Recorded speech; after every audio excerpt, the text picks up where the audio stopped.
চাচা আপন প্রাণ বাঁচা। নমস্কার, সত্যবার্তা নিউজ চ্যানেলে আপনাকে সুস্বাগত। ভিডিওর প্রথমে কয়েকটি জিনিস স্পষ্ট করে দিই, এই ভিডিও কোনো ভারতীয় নাগরিকের সম্পর্কে নয়, তিনি যে কোনো ধর্মেরই মানুষ হন না কেন। এই ভিডিওতে আলোচনার বিষয়, প্রথমত বাংলাদেশ থেকে যে সকল মুসলমান অবৈধভাবে এদেশে এসে আছেন, এই এসআইআর এর ফলে তাদের কি হবে। দ্বিতীয়ত, বাংলাদেশ থেকে যে সকল মুসলমান অবৈধভাবে এসে ভোটার তালিকায় নাম তুলে ফেলেছেন তাদের কি হবে। তৃতীয়ত, অবৈধভাবে ভারতে থাকা বাংলাদেশি মুসলমান এখন বাংলাদেশে ফিরতে চাইলে কি হবে, আর এদেশে থাকতে চাইলেই বা কি হবে। সঠিক তথ্য পেতে এই ভিডিওটি প্রথম থেকে শেষ পর্যন্ত দেখার অনুরোধ রইল। চলুন এবার আসা যাক ভিডিওর মূল পর্বে। দেখে নেওয়া যাক প্রথম প্রশ্নের উত্তর, বাংলাদেশ থেকে যে সকল মুসলমান অবৈধভাবে এদেশে এসে আছেন এই এসআইআর এর ফলে তাদের কি হবে। তার আগে দেখে নেওয়া যাক বাংলাদেশের নাগরিক ভারত দেশে অবৈধ কিভাবে আসতে পারে। প্রথমত, ভিসা ছাড়া এবং ধর্মীয় উৎপীড়নের কারণে। এই দুটির মধ্যে যদি একটিও না হয় তাহলে সেটাকে বলে অবৈধ।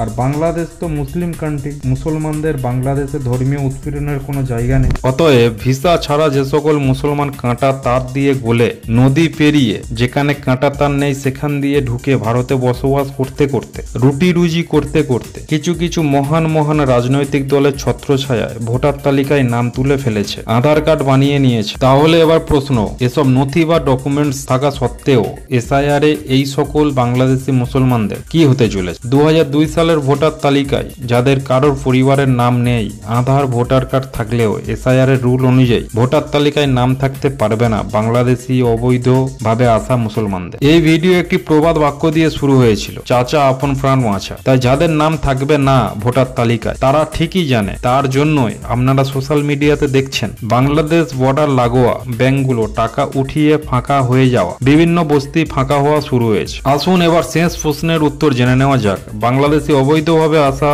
মুসলিমরা যাদের নাম ভোটার তালিকা থেকে বাদ যাবে তাদেরকে কি বাংলাদেশে ফিরে যেতে হবে নাকি এদেশে থাকতে পারবে। এই প্রশ্নের উত্তরে কয়েকটি বিষয়ে স্পষ্ট ধারণা থাকার প্রয়োজনীয়তা রয়েছে। সিএএ, এনআরসি আর এসআইআর এক বিষয় নয়। ভোটার তালিকা সংশোধন সম্পূর্ণটাই নির্বাচন কমিশনের আন্ডারে। এসআইআর এর মাধ্যমে শুধুমাত্র কার নাম ভোটার তালিকায় থাকবে আর কার নাম থাকবে না এইটুকু বিষয়ের মধ্যেই সীমাবদ্ধ। তাই ভোটার কার্ড বিহীন, ভিসা বিহীন ব্যক্তিরা ভারতে কিভাবে থাকবেন বা বাংলাদেশে পাঠিয়ে দেওয়া হবে কিনা সেটা সম্পূর্ণ কেন্দ্রীয় স্বরাষ্ট্র দপ্তর এবং এনআরসির ব্যাপার। এই ভিডিও শুধুমাত্র এসআইআর সম্পর্কিত ইনফরমেটিভ ভিডিও। তাই ভোটার তালিকায় কাদের নাম থাকবে আর কাদের নাম থাকবে না তার বিষয়। এসআইআর সম্পর্কে বিভিন্ন প্রশ্নের উত্তর নিয়ে ভিডিও এই চ্যানেলে আগে থেকেই দেওয়া রয়েছে, আপনারা আপনাদের প্রয়োজন মতো দেখে নিতে পারেন। এই ভিডিও সম্পূর্ণ দেখার জন্য আপনাকে অসংখ্য ধন্যবাদ।